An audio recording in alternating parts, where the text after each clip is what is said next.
Come on in, the water's fine. Here at our hot spring swimming pool on a beach, the wind only lifts skirts, foreground objects are always very conveniently placed, and the animators really don't understand how women's bodies work. Now, let's trip over and accidentally fall straight into the non-consenting bosom of our first question. How much effort did you put into that intro?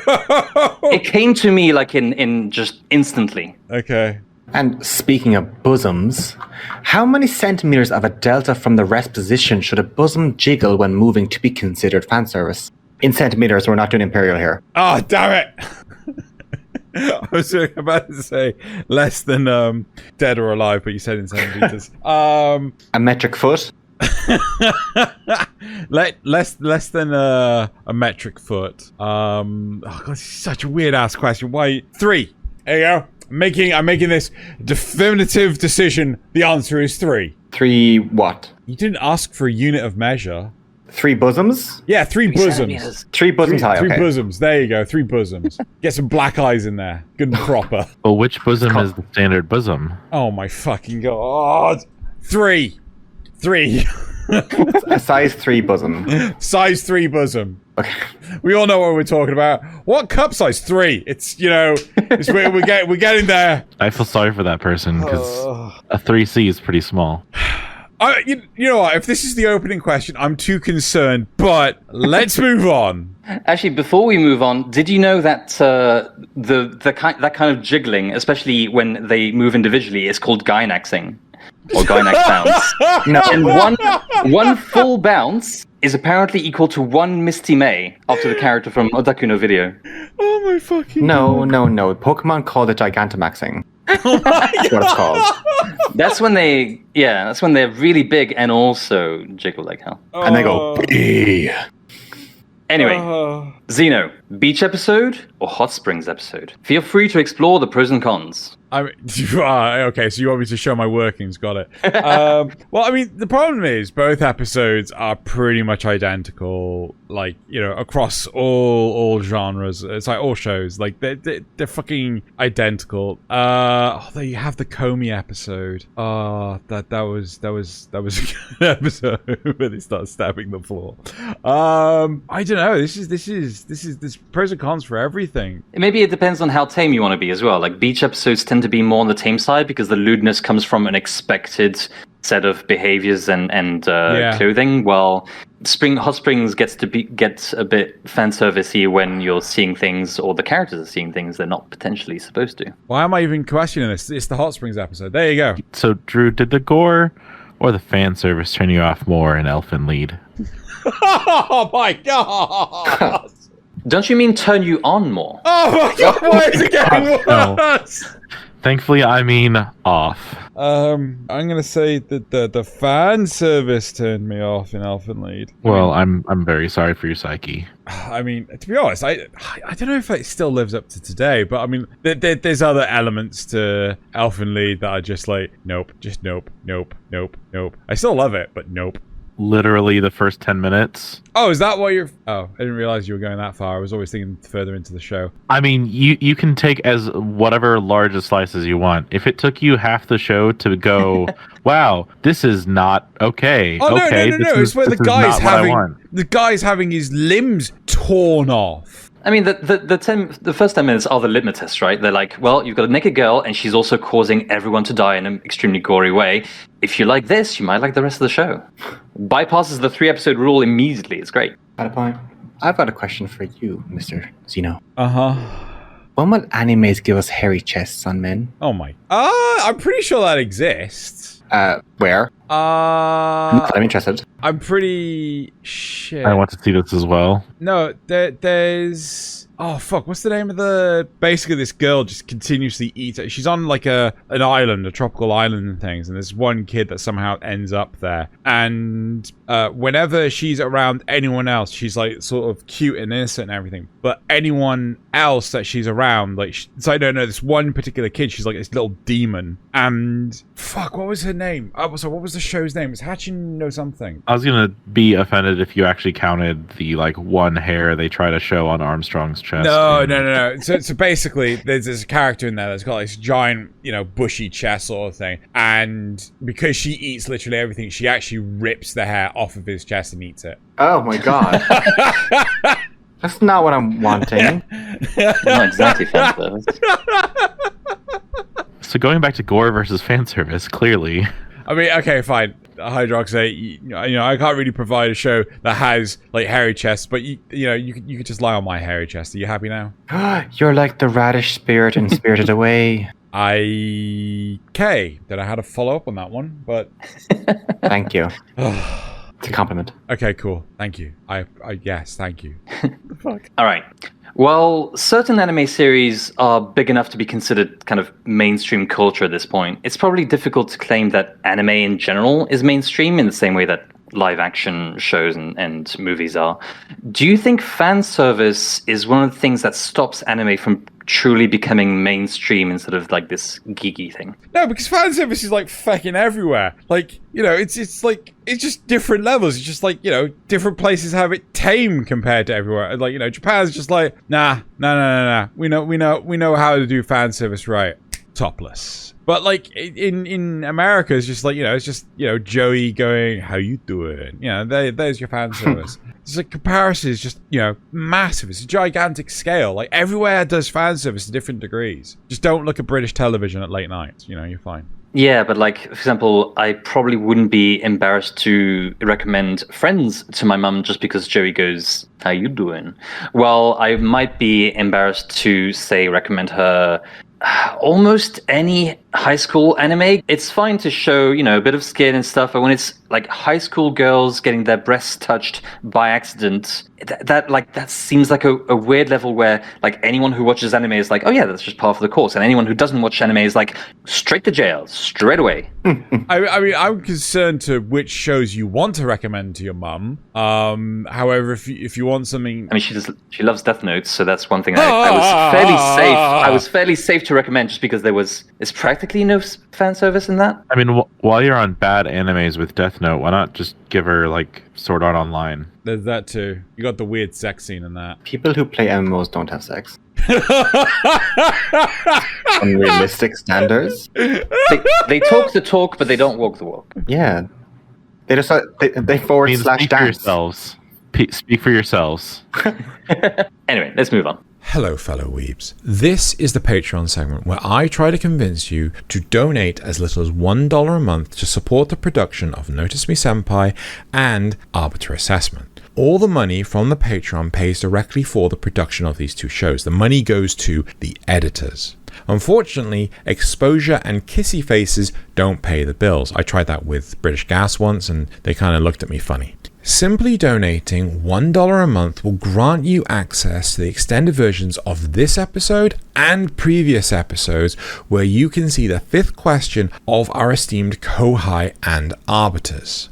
Currently, the money that comes into the Patreon is only enough to cover 2 episodes a month, and the other 2 I pay out of my own pocket, and they're not particularly deep. This isn't sustainable in the long run, and ideally, we need your support to keep these shows running. Even if you can't pay, liking, commenting, and sharing the show on social networks will help tell YouTube that people like the show. Thank you very much, and I hope you enjoy the rest of the episode. Okay, Xeno no Jojo. Does fan service in specific moments, on average, heighten the enjoyment of a particular scene, but overall detract from the enjoyment of that anime? I mean, aren't we just talking about hentai at this point? Hentai? No. Yeah, we can't say the other word. No. Yeah. Oh. I did not know that. Okay. I didn't know you couldn't say that on... Oh, YouTube picks up weird shit. You don't know what YouTube's up to. Okay. But we can say mentais. Sure. Mentais. But anyway, no. I'm not talking about that. To be honest, it depends. It mostly depends on the censorship. Because if the fucking sun destroys the bloody scene, yet again, I'm gonna have to get a gun and shoot the sun at it. Wait, you're gonna shoot the sun at the gun? Yes! because I have to yes and. What kind of gun uses sun as ammo? Reverse gun. Anyway, but the whole point So is, I just have to remind our viewers, he's from the UK. I They don't know don't know how how guns work. guns actually operate. Yeah, I don't know how they work. The BBC tells me lies. Anyway. But no. So, like, it depends on the censorship. Because mostly, if the censorship is overbearing and obscures, like, 50+% of the scene, I'm just, why? Just fucking why? So are there any that don't necessarily require censorship? Like, where it's just playful in the moment and it actually enhances the experience, or it ruins the experience by it being there at all? Some of the stuff in World's End Harem is just like this is you didn't need to show me this scene. You could have skipped this. Okay, but that sounds like you're going to the wrong show anyway. Talking about. I mean, no. To be fair, the show, the plot is kind of interesting. I'm just gonna, you know. Oh, that's what you watch the World's End Harem for, is the plot. Yeah, I mean, what you pick up a Playboy magazine to not read the articles? I mean, crazy. You know how you love isekai animes. God, yeah, totally.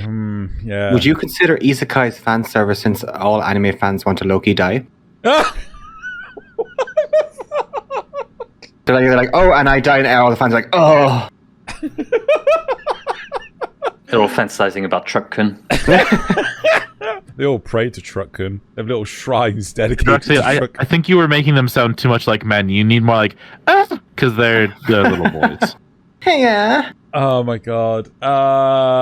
Yes, I do feel that there is a specific subset of weebs out there that get a little too energetic when it comes to isekai shows, because like freaking hell, you could just not, really not, you know. God no. The majority of isekai shows are just pure trash. that makes me sad. For anyone who wants to know more about Drew's opinion on this, you should go watch the Camp Cast episode all about isekais. Yep. What contributed to Fire Force's downfall more? The unnecessary fan service or the bad writing? Yeah, that's a show that has fan service that can like just fucking be scrapped out. Like, it doesn't. Oh yeah, in order for her to use her powers, she has to undo her coat. Yeah, she has to wear a bikini because why not? Raisins, you know, and then she just is utterly useless. It's very much like that meme when, you know, when you're fighting the evil boss, like the evil boss monster is like super powerful, but when they join your team, they're like weak as shit, right? Very, very much that meme. I gotta say it's a bit of both. Because it was really when that character joined the team that I was fed up with the writing that I stopped watching it. Mm-hmm. So I hate to break the rules, but I'm going to say both on this one. Yeah. Both the fan service that's probably, and the plot. that's The probably plot true. service.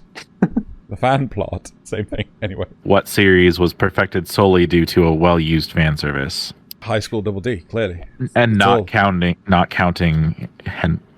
Henty. The other I'm saying it is 100% High School Double D. which pure, I would qualify as pure gold. definitely henty.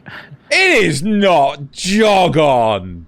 It is not. You are. Sorry, I had to do that. Nah, I had to do that to you. Oof. You're being rude. You are being a rude dude. Dude, that is rude. Now, do you think that shows like One Punch Man, which offer a power fantasy of a sort, are also counted as fan service?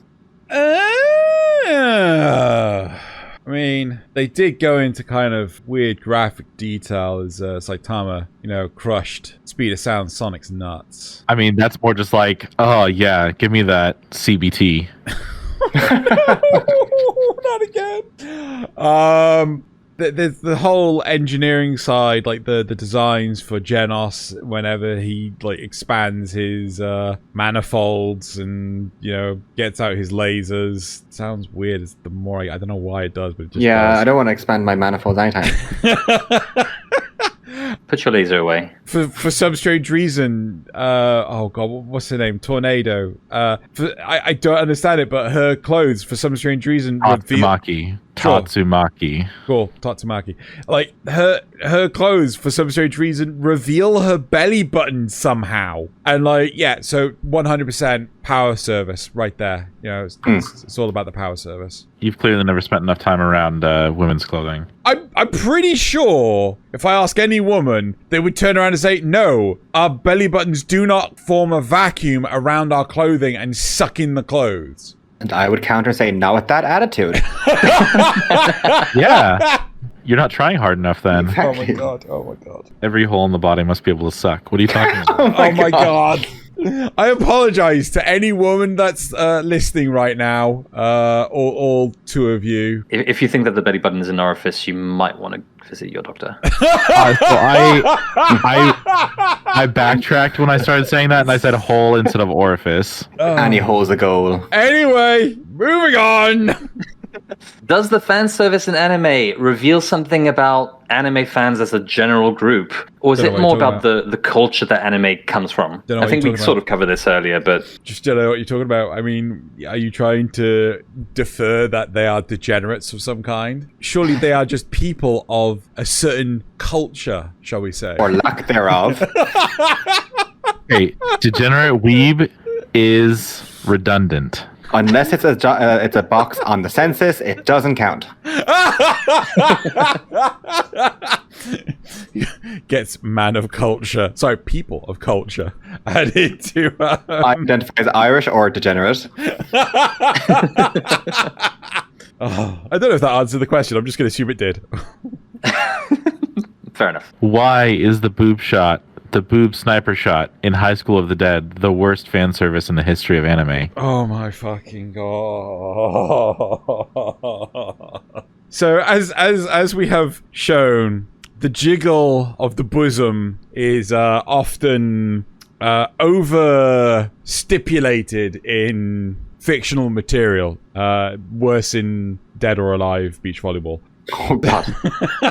I'm not wrong. But if you were to legitimately think about how fast a bullet goes, not only can superheroes not turn their neck fast enough to follow the bullet as it flies through the air, thank you very much, Deadpool 2, but the speed in which the bosom has to jiggle in order to allow a bullet to pass between them would have so much force, I'm pretty sure the girl would explode.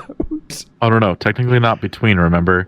So one flaps up, the other flaps down, and then flaps up before it actually crosses. So the bullet actually goes under both. But one does a full flap in that time. No, I thought it goes... Oh, yeah. You're right. But still, it's like, you know, the physics involved, the forces, the F equals MA. It's just results in explosion of person. I mean, it's just not physically possible. It makes no sense. It's just ridiculous. An explosion or a boob boom? Boob boom. I'm gonna go with that one. Boob boom. Now, unfortunately, it seems that we've exceeded the network's rules for sexual content for this time slot, so this episode will probably not air and only be available on the uncensored DVD. And don't forget to also buy the lewd Xenogelian figures to proudly display in your collection, and sign up to that OnlyFans that we just mentioned. Bye for now. Santa's not real. Did you just say Santa's not real?